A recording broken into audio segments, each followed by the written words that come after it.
Pemirsa, Ditjen Imigrasi menelusuri warga negara asing asal Amerika Serikat Kristen Gray yang mengajak warga negara asing atau WNA lain masuk ke Bali di tengah pandemi COVID-19. Penelusuran keberadaan Kristen Gray dilakukan Kanim Ngurah Rai dan Kanim Denpasar.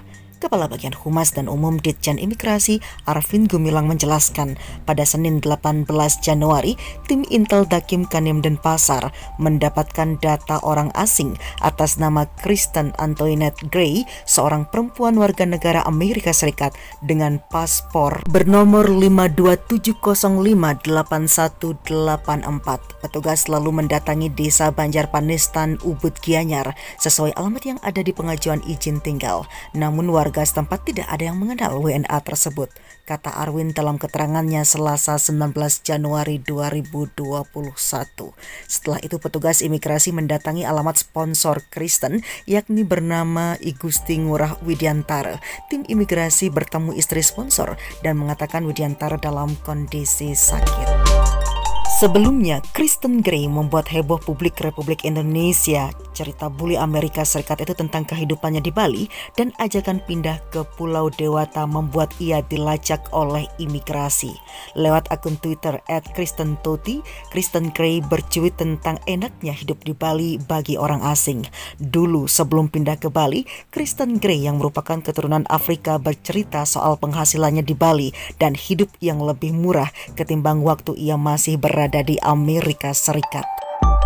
Sontak tanda pagar atau hashtag Bali menjadi trending pada Minggu 17 Januari 2021 petang gara-gara Kristen Gray. Beberapa netizen mempertanyakan status visa Kristen Gray, ihwal pajak hingga menyoroti ajakan agar WNA pindah ke Bali yang dianggap tidak peka terhadap kondisi ekonomi masyarakat setempat. Cerita Kristen Gray tentang Bali beredar di mana-mana sampai ke pemerintah juga, hingga pihak imigrasi mengatakan telah menurunkan tim mengecek dokumen dan tempat tinggal WNA tersebut.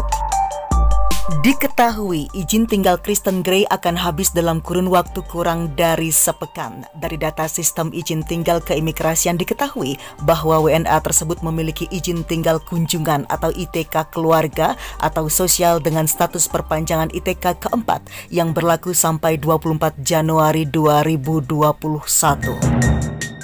Gray masuk ke Bali menggunakan visa izin tinggal kunjungan. Ia juga telah memperpanjang izin tinggal di kantor imigrasi Denpasar. Jika nanti terbukti bekerja sebagai desain grafis, Gray bisa dikenakan pelanggaran. Namun ia belum dapat menjelaskan sanksi yang dijatuhkan kepada yang bersangkutan karena masih menelusuri dan mendalami data keimigrasiannya. Yang bersangkutan untuk saat ini berdasarkan data di medsos yang dia posting itu ada di kisaran Nusa Dua, dan anggota dari tim kantor imigrasi Ngurah Rai sudah turun ke lapangan. Sejauh ini kami belum mendapatkan informasi akurat karena bisa jadi kemungkinan bahwa nama yang bersangkutan ini bukan nama yang sebenarnya.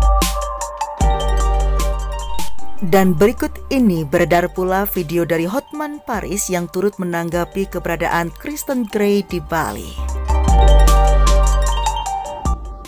Halo Bapak Kakanwil Imigrasi Bali, Kepala Kantor Imigrasi seluruh kabupaten di Bali. Ini ada beredar di Twitter, di medsos, ada orang asing menjual buku panduan bagaimana cara-cara masuk ke Bali dengan cara ilegal selama musim corona ini. Buku panduan bagaimana cara masuk ke Bali bagi orang asing secara ilegal tanpa mengindahkan peraturan visa dan sebagainya. Bapak Kepala Imigrasi, tolong segera dirajia di Bali. Terlalu banyak bule yang tidak membayar pajak, tidak punya izin kerja, visanya sudah habis, bukan turis lagi, malah sangat melanggar hukum di Indonesia. Tolong ditertibkan dan dirajia, dan juga tidak mau pakai masker.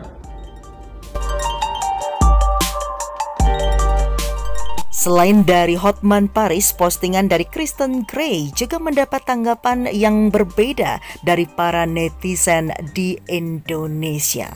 Baik pemirsa, demikianlah informasi terkini terkait dengan kondisi perkembangan Kristen Gray yang tengah ditelusuri oleh Ditjen Imigrasi terkait dengan keabsahan daripada imigrasi ataupun data orang asing atas nama Kristen Gray tersebut. Saya Jerta Pekan Selobi Omnivora, terima kasih dan sampai jumpa.